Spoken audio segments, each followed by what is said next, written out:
I don't know how he's put that weight on, but he looks in great shape every time I see him, and he's fit as a fiddle. Do you think he's lost any speed?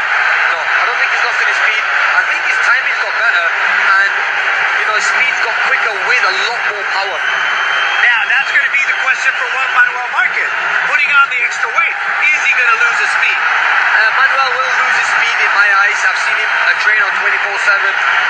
Power, he will have a lot more power than he's had before. But speed is the key in this fight. And we know Manny can take a big shot. He's taking shots from Margarito, Miguel Cotto. But this is different. I mean, when Manny Pacquiao hits you, let's see if Marquez can take that power. We know Marquez has been put down a few times in his previous fights. Mayweather was one when he got caught with that left hook.